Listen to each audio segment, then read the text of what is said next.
Kevin, what's happening, man?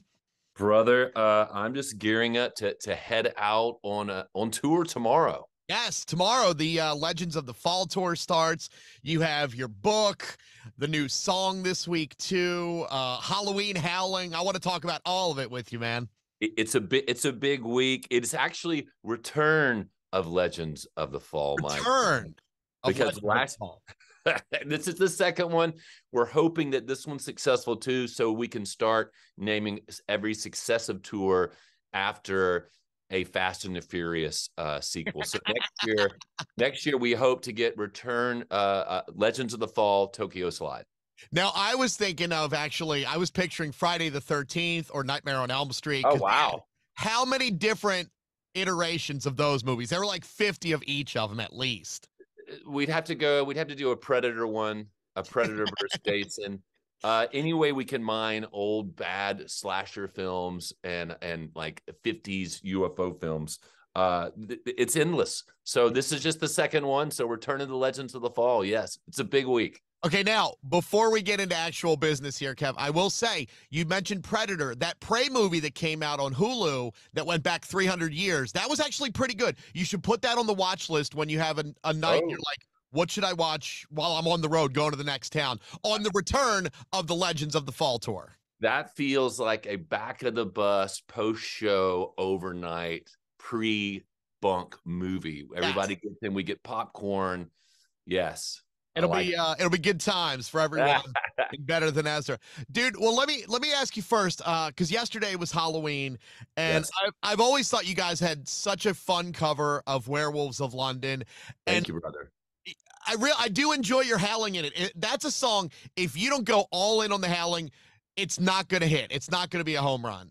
You can't try to be cool when you howl, when you do a werewolf howl. You've got to do it with conviction. And Warren Zevon did it with conviction. So, and that cover, I mean, that song is such a classic and it's such a great story. They worked so hard recording that song. They tried three different rhythm sections, and the rhythm section, the third one finally worked. It's Mick Fleetwood playing drums on the Zevon. So that said, we knew there was a high bar. So when we did that cover, we took our time with it, and I'm glad you dig it because we have a blast. And I was hearing it. I heard it a lot in the neighborhood. I hear it on a lot of different playlists and stuff. So thank you.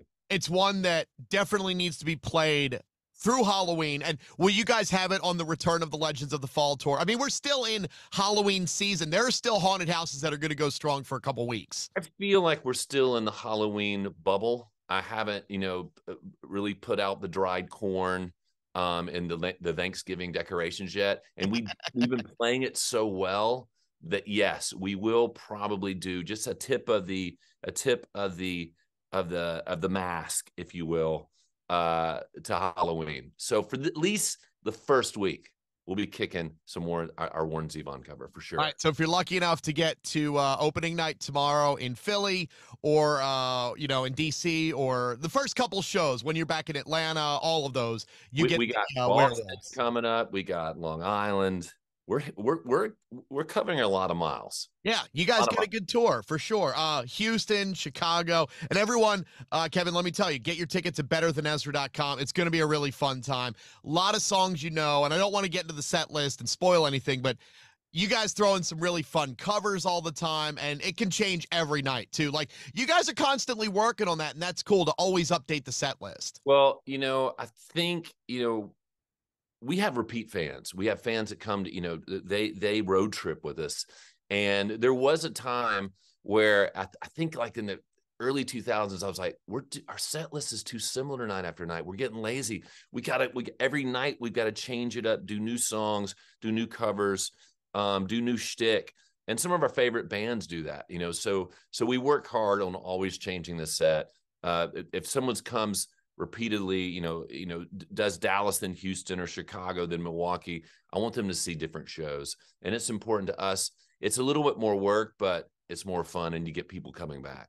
Absolutely. Plus, I mean, when you do the same thing every day, look, being a musician's a pretty cool job, but still, you don't want it to be repetitive. You want to change things up and have fun up there on stage. That's why I often forget lyrics, Mike. It keeps me on my toes. No, you want to do it differently. I mean, but we're a band that always will play the songs that we know. There's some songs, like Good and stuff that people expect us to see. And most of the people there are only seeing you that one show. But we try to end those songs differently. We try to do something different, just to make it more interesting for us. But we're super thankful. When you've been in the business and doing it a while, you realize that a hit is a hard thing to have, unless you're Coldplay or U2, or the Beatles. You appreciate them. So, but you still you switch them up. Absolutely. And also, you got some new songs you're going to be putting in the set too. Mystified came out this summer, and then Contact High is coming out this week. So we get some new stuff for the new people coming too. And these are all songs that are coming. We're putting out an album March 10th. So these are hints about what the album is about. Mystified was kind of a more classic Ezra, super up tempo. This one is more of a lot of people have said it feels kind of like deluxe, like really old, Better Than Ezra, like a Coyote, which was an album track from that album. It's got a definite Southern California desert vibe to it. And we can't wait to play it live. Actually, today in the studio, I'm like, I need to learn the lead to Contact High because we're playing it. So I've got some woodshedding to do. Okay, yeah, you got one day to get that done too. You got to get one day. I'm glad you brought that up. You'll be fine. You'll make it happen. And Kevin, let me remind everyone, for the return of the Legends of the Fall tour, you can get your tickets at betterthanezra.com. It's going to be a lot of fun. This is your last run for this year, but there's going to be, I'm sure already you guys are planning out big things for 2024. How many shows did you do this year? Because I thought I saw like probably 600 shows already in 2023. 2023 was one of our busiest years in a long time. We toured all through the spring on our own. Then we did a train tour. It was Better Than Ezra and Train. That was a 6-week tour. We didn't stop. And now we're doing a 3.5 week tour. Then we're shutting it down for Thanksgiving, like you said, through the year. But shows always pop up. We like to work, and we're always grateful. Like, wait, a show comes up, maybe a one-off or something like that. I don't know the exact number. Maybe somebody, I'm sure somebody listening, like English Dave or some fans of ours, know the exact number. Whatever, it could still be more too, because you never know. The House of Blues in New Orleans could say, guys, what are you doing for Christmas Eve or something? And hey, that sounds like a good time. We'll go do it. Something could pop up. Things always pop up and you get offers. New Year's Eve, I mean, clubs and venues are waiting longer and longer to get their New Year's Eve act together. So those always pop up. We do them. Something will come up. Kevin, let me also ask you about your book too, because along with 600 shows this year, you found time to put out your new book, The Greatest Songs, Spark Creativity, Ignite Your Career, and Transform Your Life. I like how it was a story about this guy, Jake Stark, but it's really life lessons also tied in there to make an investment in the character, and then you get to share your wisdom of being a musician forever and all your other business ventures and everything. I mean, that's a pretty cool thing to share with people. Brother, thank you so much. I just kind of like out of an accident, I got asked by a friend to speak to a group of entrepreneurs like 6 years ago. And I was like, what am I going to speak about? So I had to come up with something to talk about. And I realized that the things I've done in my career in music and things you do, there's all similar things we do to be successful, whether you're a musician or a lawyer or a DJ. And a couple of years ago, I was like, I should put it. Well, my agent said, you need to write a book. You need to put this into a book. And I wanted it to be cool. And my favorite books are stories. I like narratives and something that takes you someplace. And like you said, it's a story of, so it's called a business parable, where you come up with a fictional story to tell, real strategies and stuff like that. And it's about a journeyman songwriter, a guy named Jake Stark. He's a little bit me, and he's living in modern day Nashville. And we meet him when he loses his publishing deal and his life's kind of turned upside down. His finances are turned upside down. And then he meets this enigmatic genius billionaire, Sir Daniel Smith Daniels, who's 28, who invites him to work at his publishing company. And then he goes on this adventure that changes his life. And it's been really fun. I did the audiobook. I did all these different voices from a pop songwriter from Barbados named Brit Kanuka to Daniel Smith Daniels, and I did women's voices. And the funnest thing was I kept doing it with the producer, and the guy that produced the audiobook did the spare book for Prince Harry. And I was laughing because I was doing these accents. And I was like, my friends are going to screw with me so much.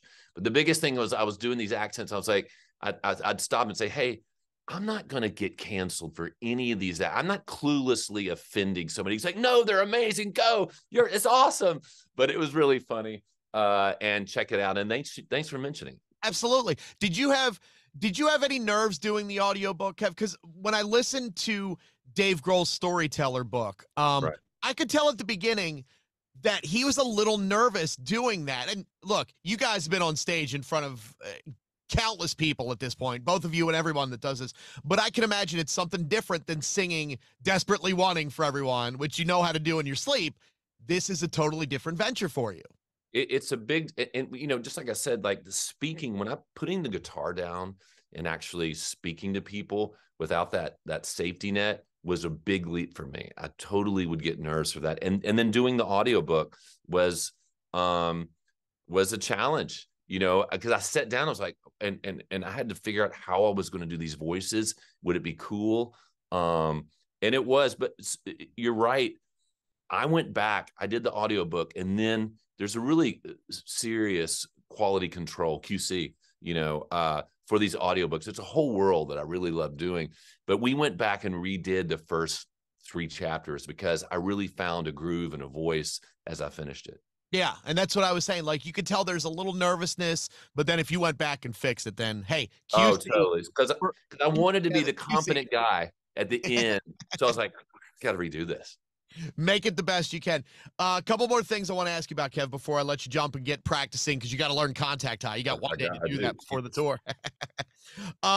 You got some big anniversaries this year. 35 years for Better Than Ezra, 30 years for Deluxe. I mean, what do they mean for you? Those are 2 big milestones. Man, we're just so it's gratitude, man, because it's a relationship. Being in a band is like being married, and except it's a bunch of dudes, or in our instance, it's a bunch of guys. And so you through all the twists and turns and that life throws at you, to still be together, still being able to talk to you, playing to sold out theaters and stuff, man, it's the coolest thing. And we have more fun on stage now than we ever have. Deluxe being 30 years is crazy. It's just those kind of milestones. When you say that, it kind of frames it, because I don't think about it. When you're in something, when it's your life, you don't have the perspective that people on the outside do. Like, hey, yeah, and then suddenly you're like, whoa, we're veterans, man. We've been doing this a long time, and it's really cool. So that's why we always want to keep evolving and honor that history that we have and embrace it, and bring that rock, bring that old sound and the new sound, to a new audience. Absolutely. And the fact that I always see you guys constantly smiling shows me it's a band and a family with Better Than Ezra. Like, there's never a time you guys aren't having a good time. We have too much fun on stage. Sometimes we go off on a tangent or an inside joke, but it's joy. And, it's 2 hours that we're up on stage that we get to just do what we dreamed about when we were kids. And now we're not kids. We are definitely adults. You're kids with some money to buy some fun things, though. Yes. That's a big part. You could buy that cool guitar you wanted when you were 17. Brother, I got some badass guitars. Last thing I'm going to ask you, Kev, besides Better Than Ezra, people might, that's a beaut. Look at that. Look at that, Gibbs. It's a new 335. Thank you, Gibson. That is very nice. People might not know, Kev, last thing I want to ask you, that besides Better Than Ezra and, writing your book and everything, you also do a lot of songwriting with people. Can you tell us anyone you've worked with some stuff coming out, or does it have to be top secret government hush hush? Well, you never know. I've been working, I've worked with a lot of artists recently, bands like Moon Taxi. I've worked Those guys are great. I love Moon Taxi. They're awesome. Noah Khan, and a lot of country acts. Like you said, I've had songs recorded by Taylor Swift and Bare Naked Ladies and Ed Sheeran and different songs, and it keeps me busy, and it's a lot of fun. Yeah. It's not a bad side gig either. It's an awesome side gig. It's a pretty good side gig. Well, Kevin, Better Than Ezra, the return of the Legends of the Fall tour, and then many sequels down for many years, just like Friday the 13th and everything else. But the return of the Legends of the Fall tour, that's going to start in Philly and then DC and Atlanta and Chicago. You guys are going all over for this thing, so make sure It's everyone nonstop. It may just continue. Maybe you can come on and you can DJ in between sets. You know, Howie Day is on the road with us, so maybe you just DJ and make these perfect musical segues. I can do that for you guys. Not a problem. BetterThanEzra.com. Get your tickets. We also got your new song Contact High that's out this Friday, so I'll make sure we're playing it everywhere. Brother, this is a really fun time. Thanks for the chat, dude. Dude, thank you for this interview, man. You really you know your stuff. I really appreciate it. Absolutely, Kevin. I'll see you later, man. See you out there, man.